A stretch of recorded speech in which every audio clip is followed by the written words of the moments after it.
Play fake. Beathard sets up deep in the pocket. Goes down the field for Smith.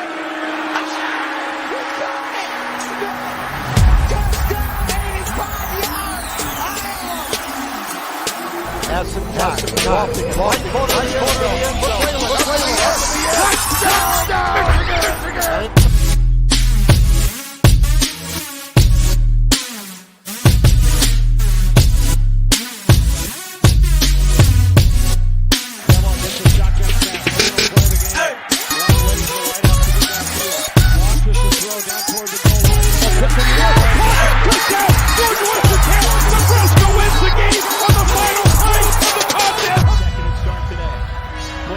Steps up, does it. Pass is caught. That'll move the six. Tyrone Tracy. There he goes. Tracy. Towards the end zone for the Iowa touchdown.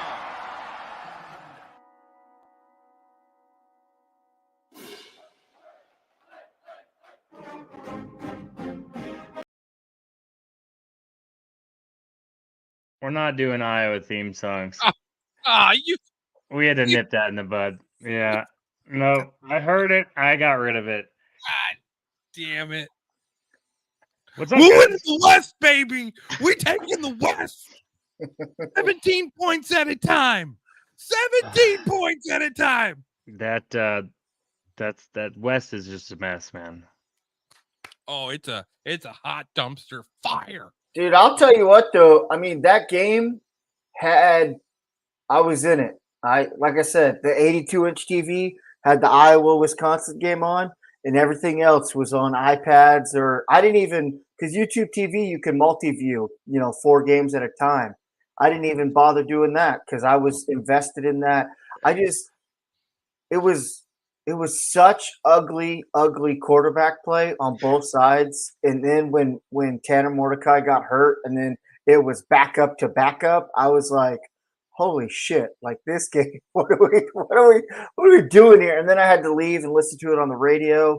And that was I liked that a little bit. And I tell you what, when all went out, Yeah. our backup tight end, who's also going to be an NFL star, when he went out with that injury, which no one knows if it's a season-ending injury, but man, it sure looked like it. I thought this is going to really define the team because we are a tight end only team. And you should run 14 personnel. You literally should run 4 tight ends, a running back, and then just get creative. There's no need to run out little Italian dish Riggiani to run your routes. He's our Wes Welker. He's our Wes Welker. He's our little Wes Welker. He's our little slot fella. And you know what? He's slot, but you play him on the numbers. That doesn't make any sense. He targeted 8 receivers. 8 receivers were targeted. Only 6 completions for 37 yards. Which is typical for an Iowa offense. 6 is now the average. 6 is the new 21. He had negative 18 rushing yards for a total of 19 yards for the game. And you won the game. Welcome to Iowa football. Welcome to Iowa football. This is how I play Madden. That's absurd. Absolutely absurd. I do have a little tidbit I wanted to see. So I don't know if you guys saw the Twitter. I did update our bets on Twitter, and I put my top 25 this morning. Yep. So those are both on Twitter. I guess we can go over those in a minute. But I did want to do so. There's a college basketball podcast I like to watch, and they do a fun little thing called Trivia Time. So each of us can just bring a little trivia tidbit. It doesn't have to be every week, just whenever you think something is cool. And I'm just going to ask you guys and see if you guys can get the answer. So I have 2 today. So the first one is how many Big Ten teams still do not have a Big Ten win, and which of those teams?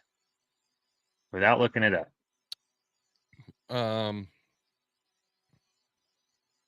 In the conference or overall? And the entire conference. So no conference wins. No Big Ten wins at all.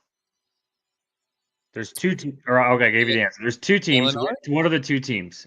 Purdue. Purdue has a win. Illinois has a win. They beat Maryland. Indiana.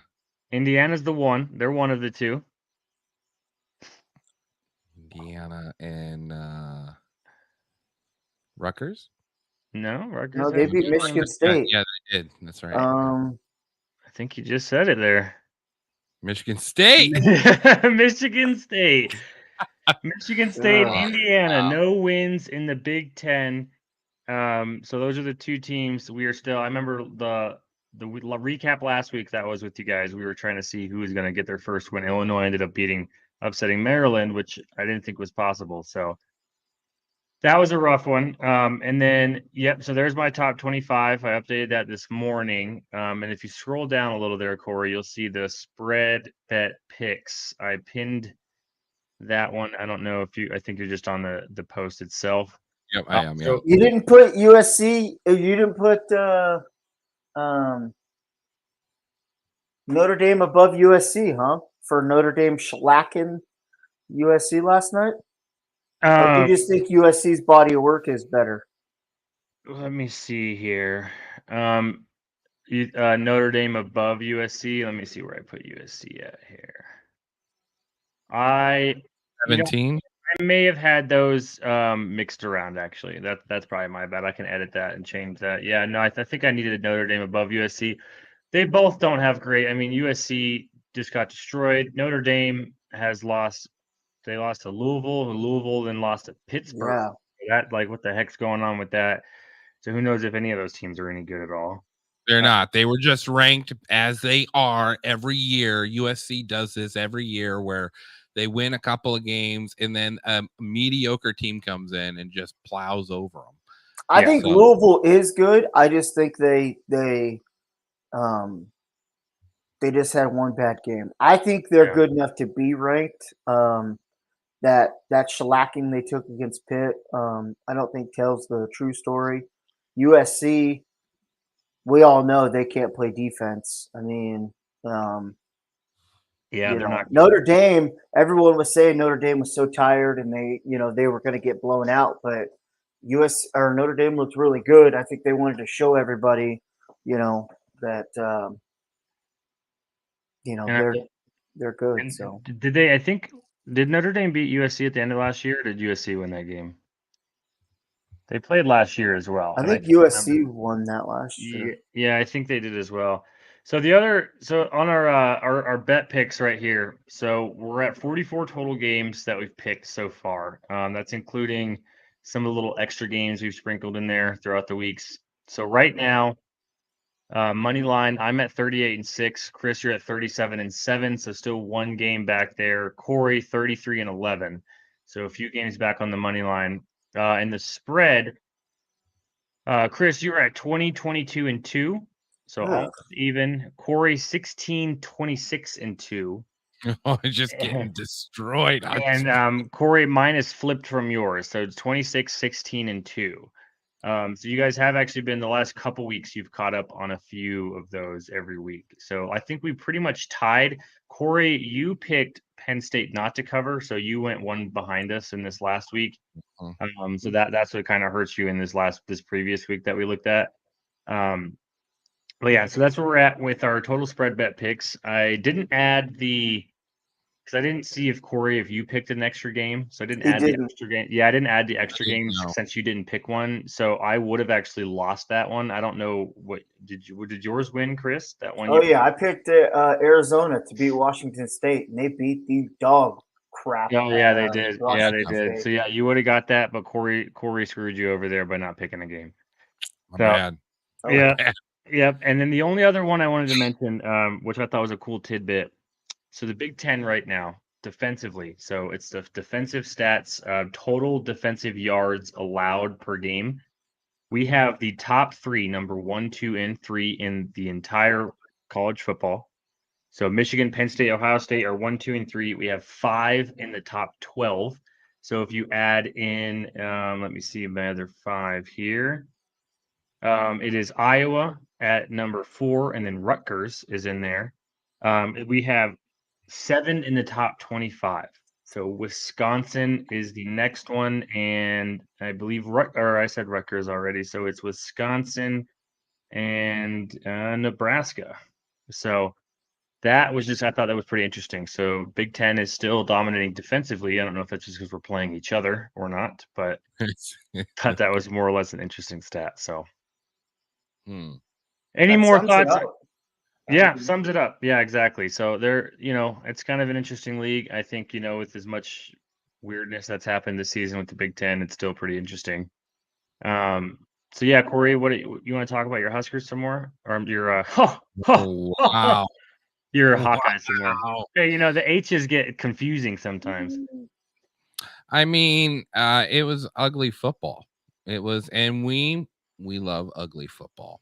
So, it's the first time I've seen Iowa, and we talked about this on the pregame show, but Iowa and Wisconsin, Iowa built their program, and then Wisconsin pretty much copied it and then started doing it better than us. And for the last 6-7 years, they've consistently done it better than us. And it was nice, even though it was the ugliest game probably that week in college football, as far as non-scoring and just, 3 and outs everywhere you looked.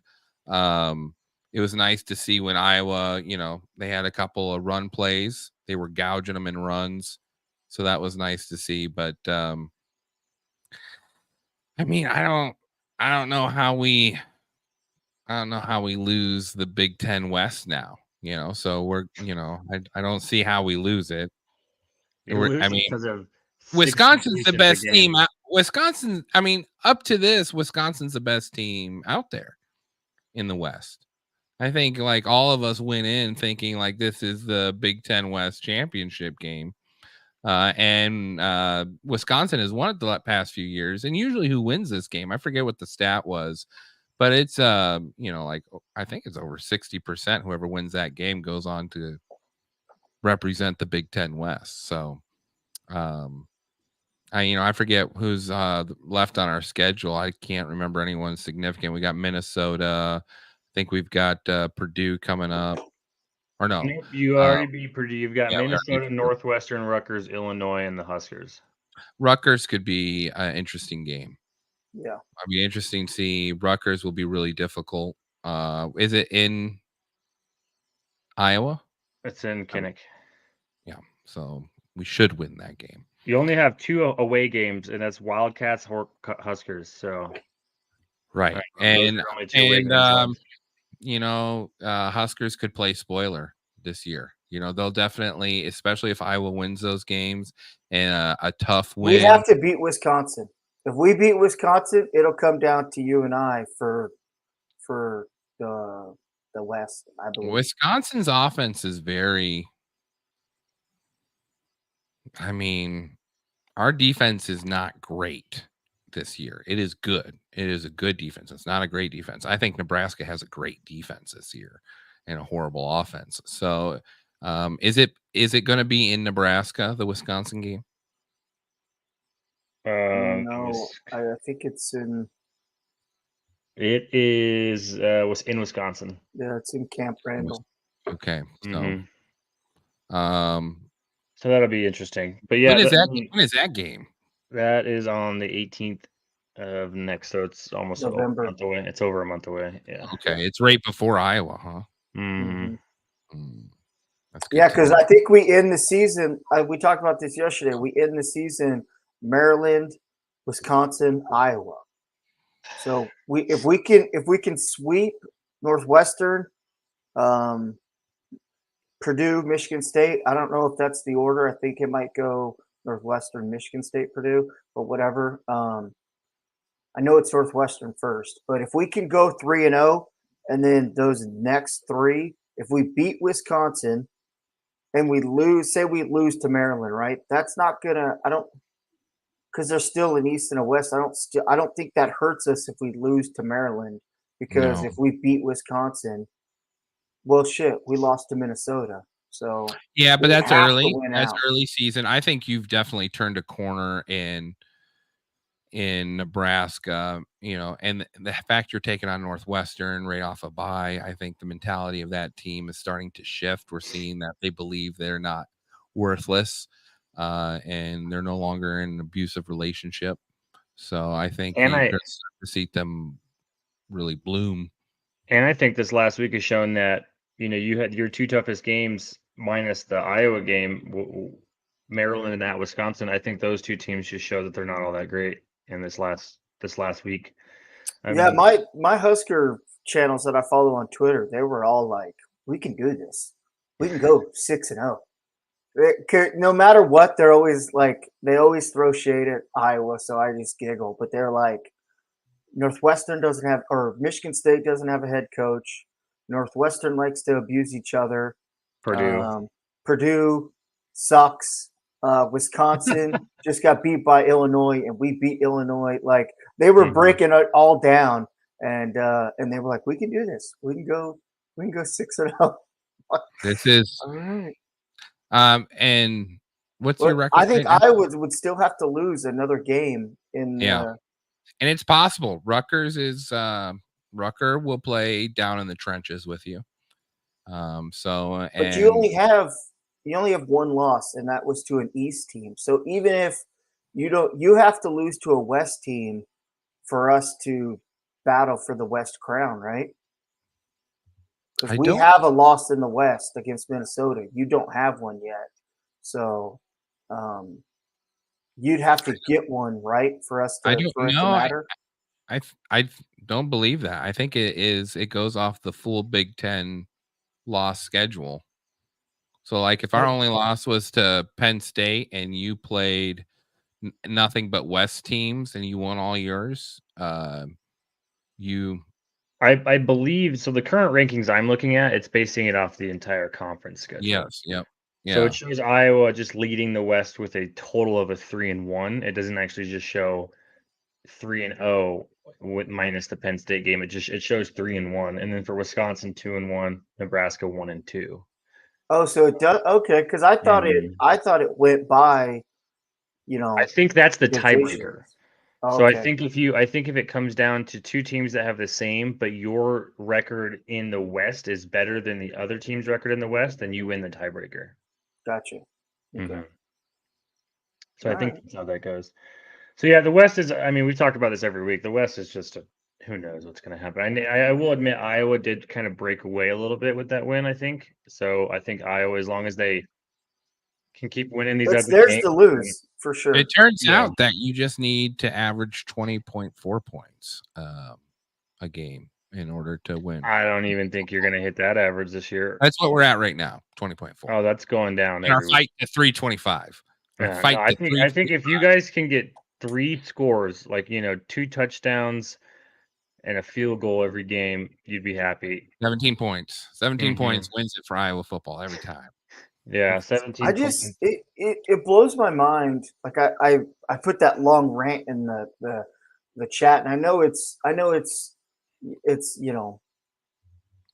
it's common knowledge, right? Like everyone needs a good quarterback to be good, and it's just like with these kids, like with these NIL deals, like they don't care anymore about prestige or like if they're good, they're going to get drafted.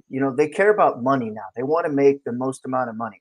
So I don't understand how like Nebraska, Iowa, these teams that are just really a quarterback away, because a quarterback makes the world. Like you don't have to have phenomenal wide receivers and everything else. You just have to have a quarterback that knows where to go. I disagree. No, I disagree. It's Cade McNamara is not a bad quarterback. And I don't even think Deacon Hill is a horrible quarterback. I think when you don't have an O-line that is when you don't have help in the trenches, it doesn't matter how much you pay your quarterback because they're going to get. Look at Joe Burrow in the NFL. That's a prime example of someone who has no protection, is a great quarterback, and can't do crap for his team. Yeah. And that's the problem with Iowa believes in building O-linemen, right? And they're willing to let them take time to gel. Like the O-line play today or yesterday was decent, a lot better than against Penn State, for Christ's sake, and that's of course talent, of course, is involved. But when we go and play in the Big Ten championship game this year, we're going to get crushed again because we're going to go against real O-line play. So you honestly think if Iowa had Michigan's offensive line, Deacon Hill would be legit? Like Deacon Hill would be, his numbers would be better. It would be at least 50% better. At least 50%. That's how big an O-line. Tell me 50% better is 9 completions for 55 yards. Yes. Yeah, that's better. Think about how many third down conversions that includes. Think about how many like 3rd and 6s you can convert because your quarterback can make a throw across the middle without fucking you over. 3rd and 6, the team knows you got to throw. They're just sending a blitz, and because they know they can get there, immediately. And then our receivers, they're not receivers, they're cornerbacks. They're mini linebackers, out there pushing around cornerbacks. That's their job. And so you can see Deacon Hill, he puts a little heat on the ball because he's new and he's got one speed of throwing and it's, a million miles per hour. You got to have receivers that can catch that. And they're not built to catch that. They're built to catch little checkdowns. They've been built since Brian Ferentz took over this offense. The receiver is the check down. Your check down and your tight end. Tight ends can usually catch that, but so it's this horrible conundrum we're in. So I just, it's enough to win the West, which is how we're built. And unfortunately that may have meant something back in 1999, winning your side of the conference or getting to the Big Ten national game. But it's just not. It's not good. No. What was Devin's comment on there? I didn't get to read it when he went away. Well, we had won and lost in the trenches. Okay. And then we had a Nebraska one. How long is O'Rule going to be in Nebraska? Rule's going to be there for. He ain't going anywhere. And like I said, unless a couple years go down the road and where he's not where he's at, and the Penn State job opens, I don't see him leaving for at least 3 or 4 years. Unless this turnaround goes completely shit and it can't happen because we're cursed and Franklin goes somewhere better than Penn State. That's the only way Rule leaves. But I thought he had one about the NIL, but I don't. They need to pony up that dough from alumni and pay a quarterback NIL money.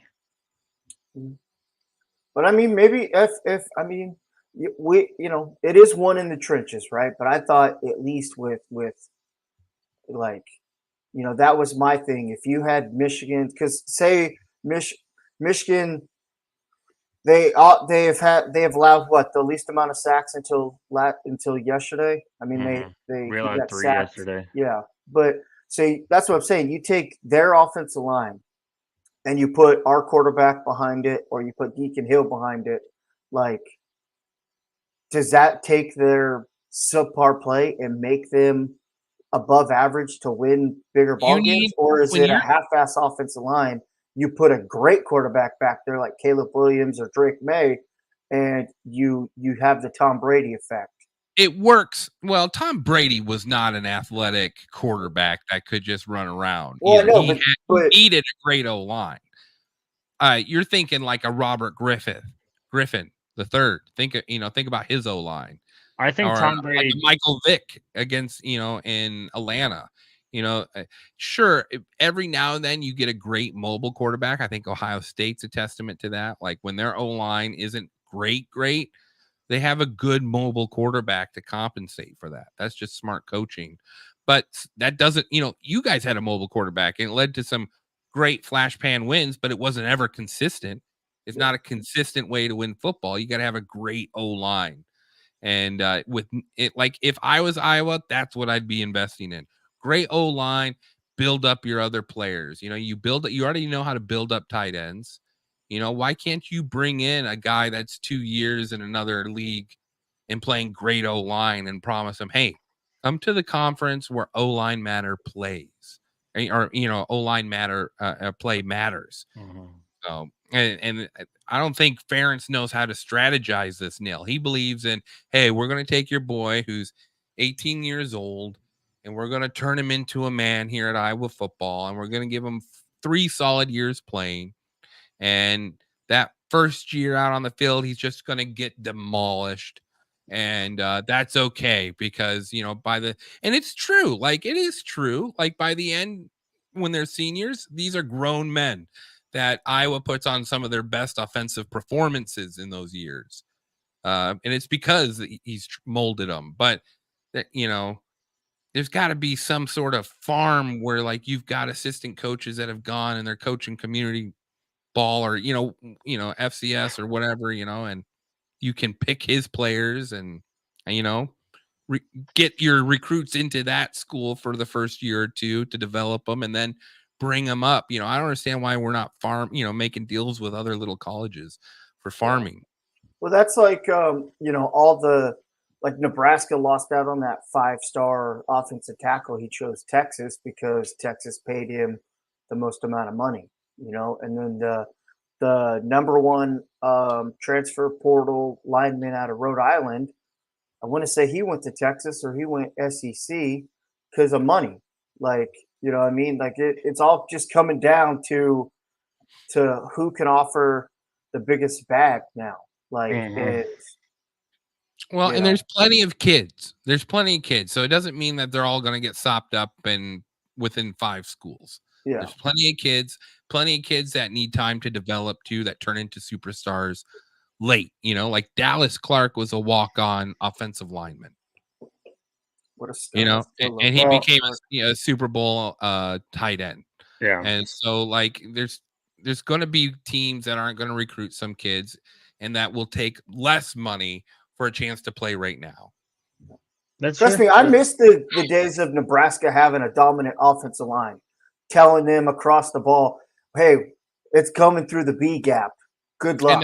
In that third quarter, when they finally started breaking through, you know, they started gouging them for 5-6 yards. You know, I miss it too. Iowa hasn't done that in years. Yeah, like it's just, you know, offensive and defensive line are just so important on any team, and it's so frustrating when you either you get gashed by other teams defensively, or B, you just know that no matter what we do, you know, it's nice to be able to say, okay, on 3rd and 5, we can run or pass this ball, and it does not matter. We'll have time to throw it.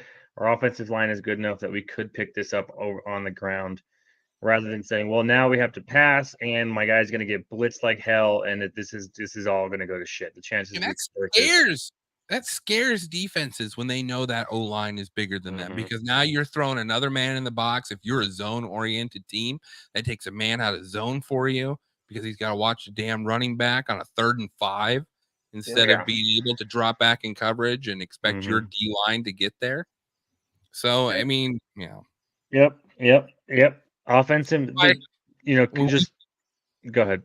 Oh, well, that's why when we play fantasy draft on Madden, I always go for O-line. Right? Freaking O-line. That's what I started doing. My secondary, my offensive line are the first things I always go for corners because people just like to throw it anyway. So go for the picks. Not in our league. Run the ball 8 trips. Iowa football is ugly. I haven't played Madden in so long. So I did notice yesterday, a lot of teams are running a variation of the 4-2-5 or the 3-3-5. Like that is caught hot fire in college football, and it is it's just so different seeing all the variations of the 3-3-5. Well, and imagine teaching your 18-year-old to figure out the 3-3-5 when he walks up to the line. That's a nightmare. You know, who's rushing, who's not. It's great deception. Any more words on the Hawkeyes? Yes, I did have one more thought I wanted to share, and then we can move on.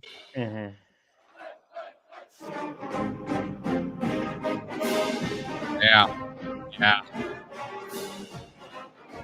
W is for Iowa, Wisconsin. I do have one about Iowa. I wish I could find it. It was about Torrey Taylor. What he averaged, like 60 yards a punt yesterday? That man 3 in the 10. I apologize.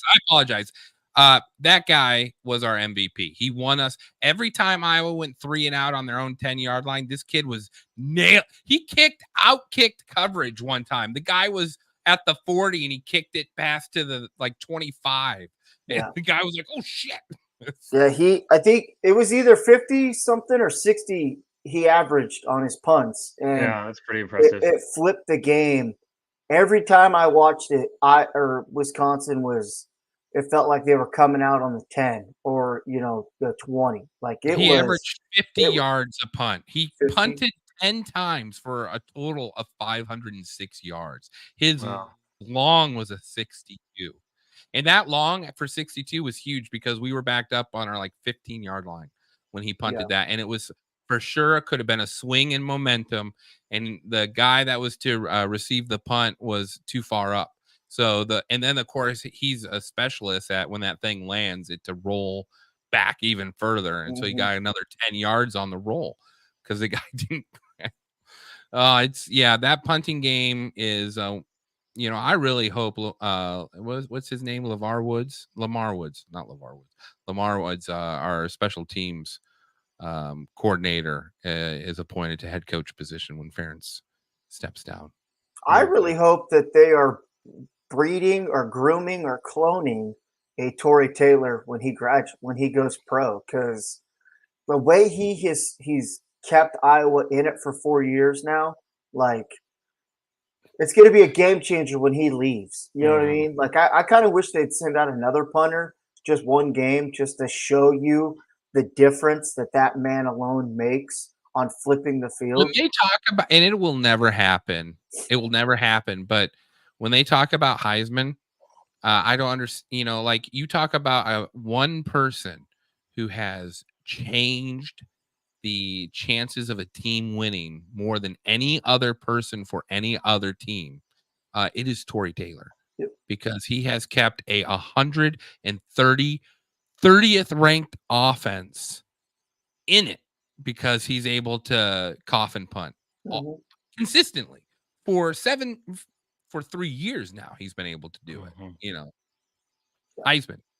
Taylor for Heisman. Even if he got an invite, I don't expect him ever to win, but that kid should get an invite to New York just because it's so crazy what he's done. Right, I agree. I'm done. Thank you for reminding me about Tory. Got passionate. Yeah. I'll always bring him up because he's my favorite Hawkeye, him and Cooper DeJean. So what about the front? Hold on. One more and I'm done with becoming an Iowa fan.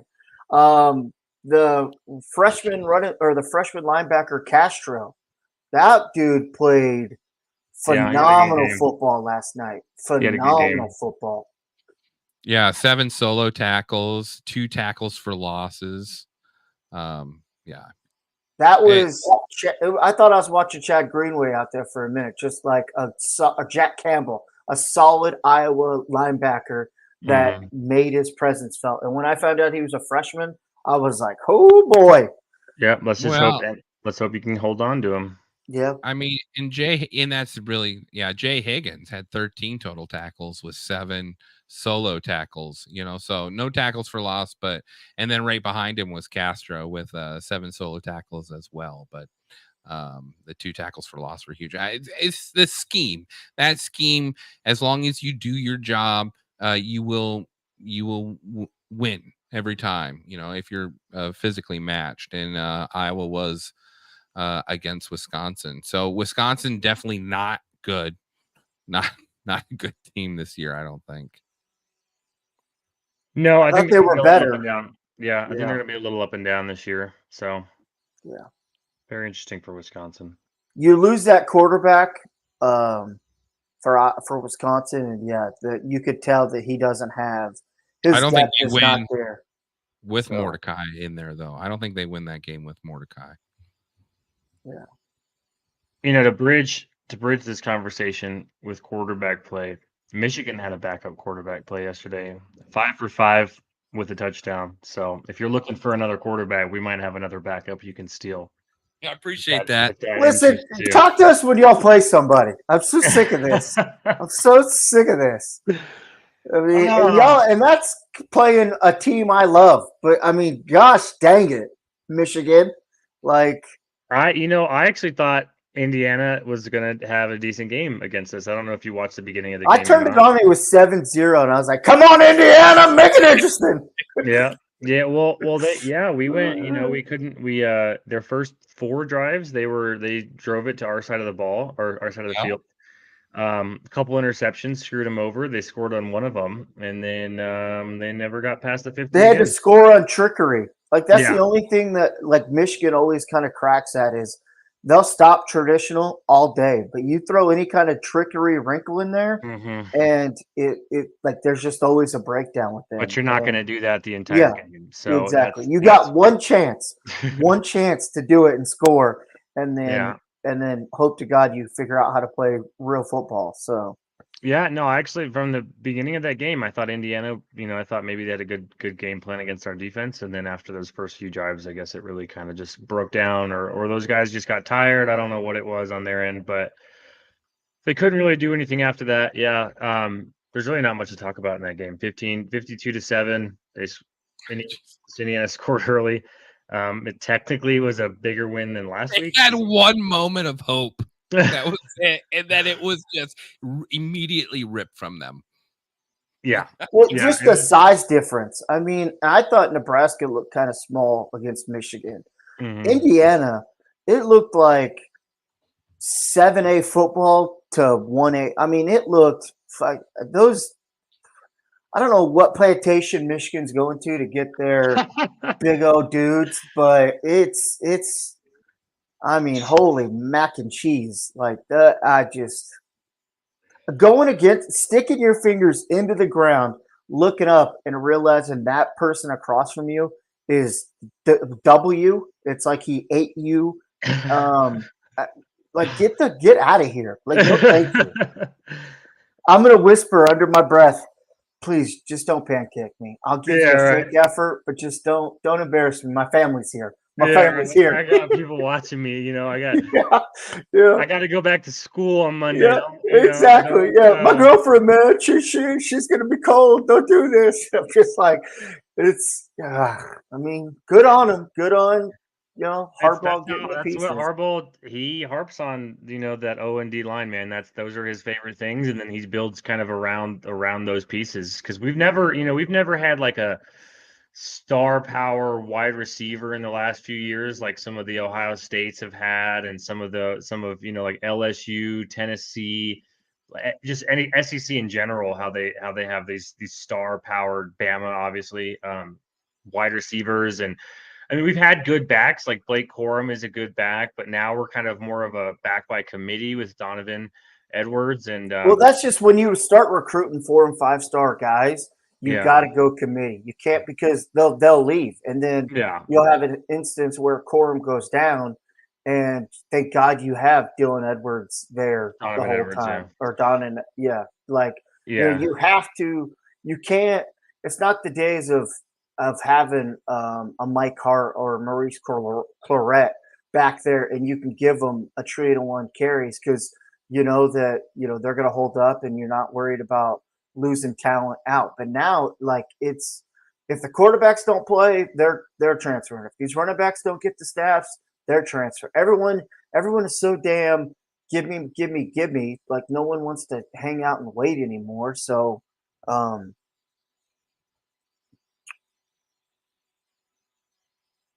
my mic went muted there. So we're lucky we even got to keep Donovan Edwards from last year anyway, because last year Corum had most of the ball. He was in the Heisman race.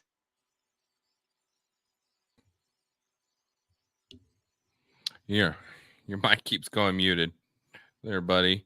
I'm not sure what's going on there. I want to just address one thing. All right. This whole you bemoaning. Is that better? Yes, it is. Okay. The fact you're bemoaning the whole fact that, these guys, they just want to get paid. They do.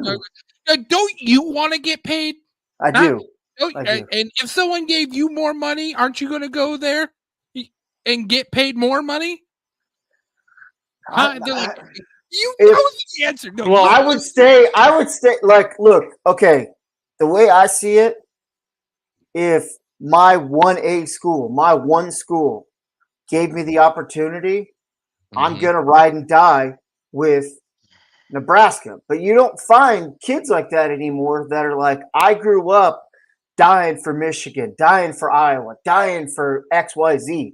You find kids now that are just going to take whole advantage, and I don't blame any of them. Take advantage, like Carter Nelson, for instance, is like our 5-star tight end commit. He went on a visit to Notre Dame. Like these kids are just going to do that. They're gonna take the visits, take the opportunity, even though they're committed. Why not go just have the full experience and see what's out there? Although you probably like if we lose Carter Nelson to Notre Dame, I'm going to be pissed. But that's besides the point. But nowadays, these kids, they just want to get paid because if you can get paid and play college football, why not do it? And then just keep collecting checks because the NFL, it's not even guaranteed for 3 years. Like you could get in and be done. Mm-hmm. So why not collect as much money as you can? And then if you get your shot in the NFL, great. But like you could also be like Caleb Williams and know that you can make more money in college instead of going and getting drafted by the Cardinals and having 4 years of fucking suck. Like might be the Patriots now, but yeah. Yeah. So I need to take a phone call real quick. Yeah. So one thing that to kind of branch off the kids getting paid. One thing that Michigan actually does that a lot of other schools don't do is we pay. I know, like I'm sure we pay the bigger guys, like the bigger names. I'm sure the alumni or just boosters from around the state. I'm sure they pay them and they have their own contracts going on. But I remember 2 years ago, or right when NIL first came out, I read an article of what Michigan does is they kind of have a pay by committee thing. So for a lot of these guys that are like second, third string, guys that like they're not going to get paid from another college, like if like, oh, I'm going to go to Penn State or Nebraska, wherever, like you're probably not going to get paid. Or if you do get paid, it's going to be like a $10,000, advertisement pay. Nothing significant compared to what some of the other guys are getting paid. So we have a pay by committee where we have our alum actually put money into a pool and they take that money and they split it amongst the guys. So like you could be a third string linebacker. You might only ever get to touch the field a few times or, maybe a few minutes a game in rotation toward the end of the game, but you're getting, I don't know how much it is, but you're getting some money to play for the school you want to play for. And it incentivizes you to stay with that school instead of saying, well, I'm going to go shop around and play for like Massachusetts where they said they'll give me $5,000 more and I'll get the start, or I can just stay at Michigan and play for this way bigger school, still make money and and this is the school I wanted to play for all along. And that's kind of what the Wolverines have been doing. And I'm sure, like I said, I'm sure JJ and Roman Wilson and Blake Corum, I'm sure they all make more money elsewhere from other things, but that's kind of one of the ways that they've done it. And I think that's good, especially helps for, if a guy goes out and now we need you to step up and then, you're shopping your options next year, you say, oh, hey, well, this team hooked me up from last year and I'm going to give them the benefit of the doubt and see if they're willing to help me move forward. So that's one thing Michigan's done. I think that's helped them keep their players. I mean, Donovan Edwards from last year, he could have easily left after Blake Corum said he was going to stay at Michigan one more year after his injury. And he knew that Blake Corum was going to be the starter, but he decided to come back anyway. And I don't know, part of that could have been like, well, maybe I have the chance at a championship this year because we've been to the playoffs 2 years in a row. Part of that could have just been, well, we gave this guy, split him up committee and gave him a bunch of opportunities, gave him a little bit of money.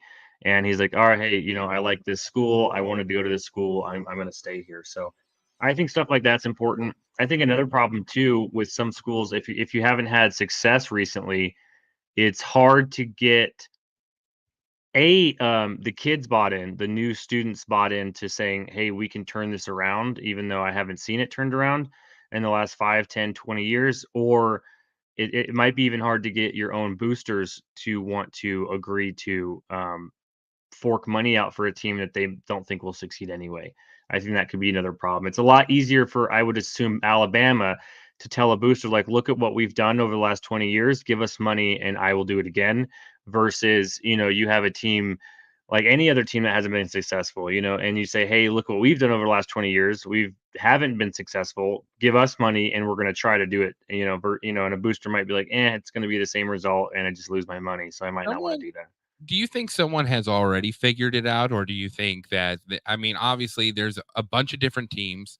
They're all trying to figure out how to use nil in they don't want just crazy money flying all over. You know what I'm saying? They want like a systematic business like approach to recruiting these kids. Like you said, Mission's got like these like different tiers, so like it keeps them motivated to stay in even when they're riding the bench and they're on the practice, getting their reps in until they're ready.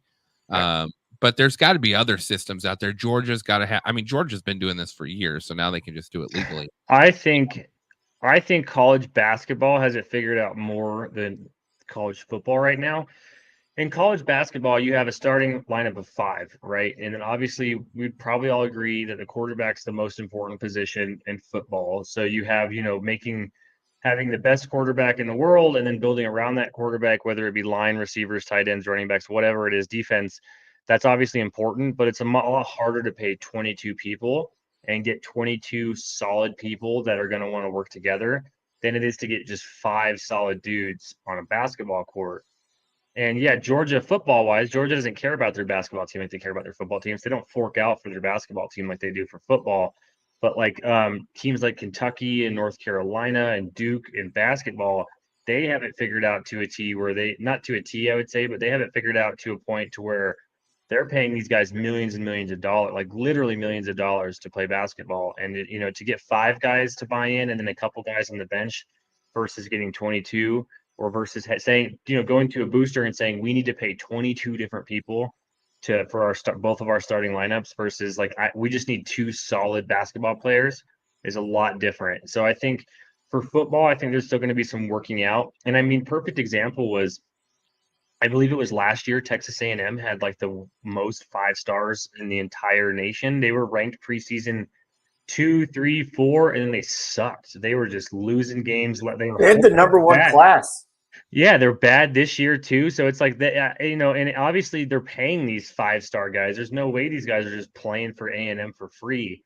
And I'm sure they're going to be pissed now that the Longhorns are joining the SEC and they're not going to be the top recruit in Texas. But so I think I think for football, like it can go either way. Like you can have all the 5-star guys in the world, and it's going to make a difference when you play these nitpick games here and there. But like I still think you can just get upset not any game, but like for the most part, like stuff can happen.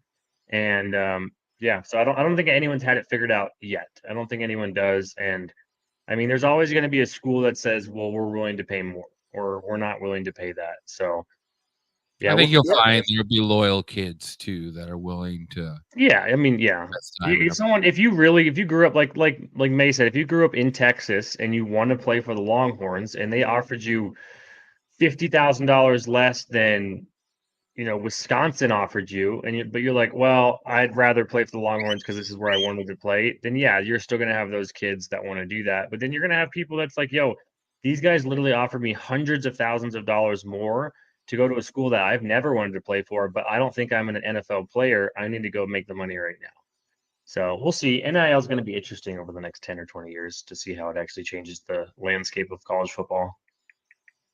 Yeah, you got to think like, look what Missouri did. Missouri, they paid like the number 1 prospect in Missouri. Like they didn't want him to leave the state, and they offered him like a record-breaking NIL deal to stay in Missouri for like, you know what I mean? Like teams are starting to figure out that they're going to have to pay the top talent in the state or in that 500-mile radius to keep kids. And like, I don't know, I don't remember the number, but I want to say I'm going to throw a number out there it's going to be probably way wrong, but like $5 to $10 million to keep your teams intact. You know what I mean? Like to keep all your athletes intact for your football team. Like I'm not surprised if that number isn't in the ballpark to keep like an Ohio State relevant, a Michigan, Alabama.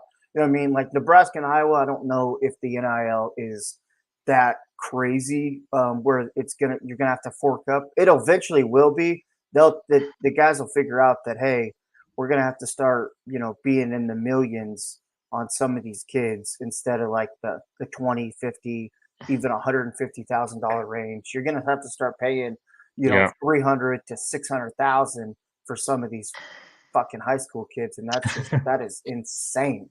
It's insane. But Yeah. that's just where we're headed. That's That's where one it's gonna be. booster.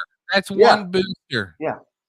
You That's know? like in A&M where they're like, oh, do we get rid of Jimbo? And his buyout is something absurd. Yeah, that's one booster could cut that oil field money check and be like, get rid of him. We're okay. I'll write this expense off for taxes, and it'll be called the Jimbo. No big deal. Yeah. Like, Yeah, NIL is going to be interesting over the next few years, but it'll be, we'll see how it goes. So, a few other games to go through. Ohio State blew out Purdue. No surprises there, I don't think, right? Everyone kind of expected that. Rutgers, I think we all expected Rutgers to win, but they only won by 3. So that was Michigan State made it a good game. That was interesting. Penn State blew out Massachusetts. I think everyone expected that. No surprise there.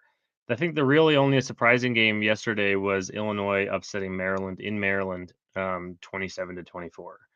So that was an interesting one. Maryland was favored by almost 14 points, and they lost by 3. I think kind of showed that Maryland isn't the best, that isn't as good as we thought they might have been. I mean, there was some talk for a while there of can Maryland compete with the top 3 of the East, and I don't believe that they can. Just not after that showing yesterday. They did not look that great. So I watched a little bit of the game. Any comments on those games? No, I think it's there's a lot of ugly games yesterday in the Big Ten. So yeah, there's 3 blowouts. Really, go ahead.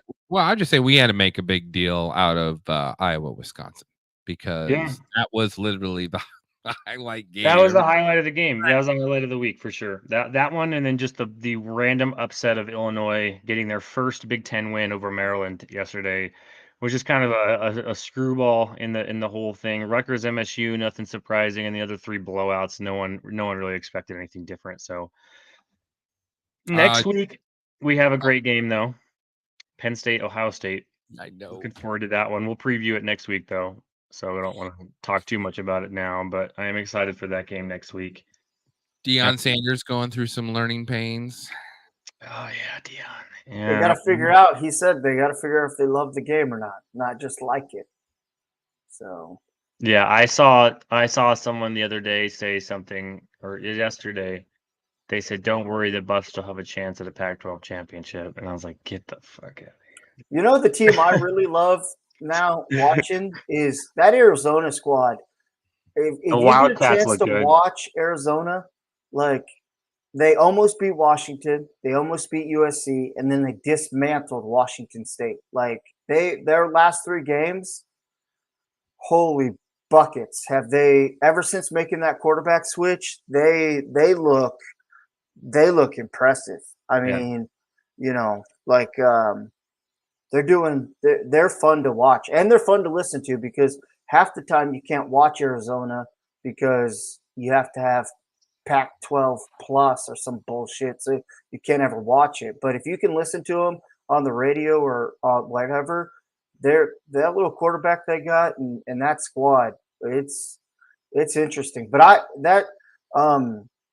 that other Washington, Oregon, that game was a great game to watch. Washington, I love them. They're good too. I mean, yeah, the Huskies are really good. It's going to be one of those 2 teams. I think is going to be the winner of the Pac-12.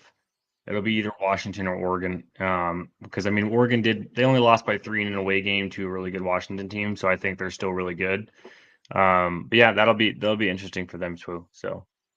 Any more thoughts on any more games this week, boys? Can't. I love college football. Yeah, go Blue. Okay, well, I love. Iowa has I'm in this weird predicament now where I wanted Iowa to just go on this losing streak so we could get this pain over, but now we've beat Wisconsin. Negativity by positivity. Yeah. And so we'll see what happens. I expect us to lose to Rutgers. I do. I'm a little worried about that. Well, you just expect to lose every game now, and you'll win them, and that's how that goes. Well, remember, that's how we ended our, yesterday was picking Wisconsin, knowing that we were okay with Iowa winning. Like, that's kind of what we wanted, but we had to go with what Vegas was jamming down our throat. But because you and I both, like, I didn't say it, but you and I both wanted Iowa, but we had to just go with. To how, like, you don't want Ohio State to lose to Penn State next week. Oh, I want. Yeah, you want Ohio State. I only want Ohio State to beat Penn State because I think Penn State is the scarier team right now. Exactly. Not because I want to play an undefeated Ohio State at the end of the season. I want Ohio State to show that Penn State's not as dominant as they have been because they have absurd numbers. They're arguably the best defensive team right now. I know our points per game is slightly less than, or more, like we've allowed slightly less points per game than them, but they have allowed only one more point per game, or like one more total point all season than us, and they've played one less game. That's absurd. So that means that's and they've their offense is just as good as ours in terms of statistics. They've shut out 2 teams this year. So Penn State looks really, really good. And I kind of just want Ohio State. I think Ohio State has showed some weakness throughout the season. They had a close game against the Indiana team that we blew out yesterday. They had a close game against Notre Dame, who's shown a little bit of ups and downs. So I think if Ohio State does take out Penn State, it'll, to me as just a Michigan fan, I'll feel a little bit more confident. Now, if Penn State rolls over Ohio State, that Penn State, Michigan State or Michigan game is going to be scary. So what I'm looking forward to next week, is seeing Penn State be human. That's what. No, I'm just looking forward to us beating the shit out of the Spartans. That's going to be absolutely fantastic. If you guys are willing to live stream a game next week, that's the one I want to watch. Please do, because that's what I was looking with Nebraska's schedule. Is like the Michigan State. I think they play you guys, then they play us. So, like, please beat the living dog piss out of them. Send them broken to us, so that's an easy win. And then I want that to be our shutout of the season right there. There was another one too where, like, I think it was Maryland. Maryland plays somebody really tough, and then we play Maryland. So I'm like, please start beating the dog shit out of these teams, so we know for sure that we can. Listen to your fan base right there. Defeat us. You got to have someone else do your dirty work. You break their spirit. You know? I want to. I plan on it, but I'm just saying if they can help us, like. Yeah, if we can put up another 50 burger on them, that'll be great. That would be great. I'd love to see it. I'm sure. There will be some. We'll have to make sure we're on a consensual phone call while we do that. So that's it. Are we done here? Any last words about Nebraska? I'm good. No, I mean we had a bye game or bye week, so we were.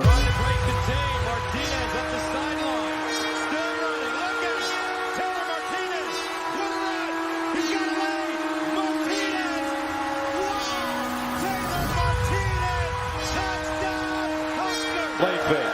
Beckert sets up deep in the pocket. Goes down the field for Smith.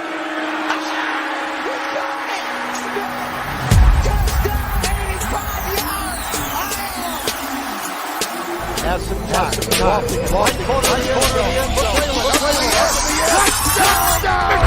end zone.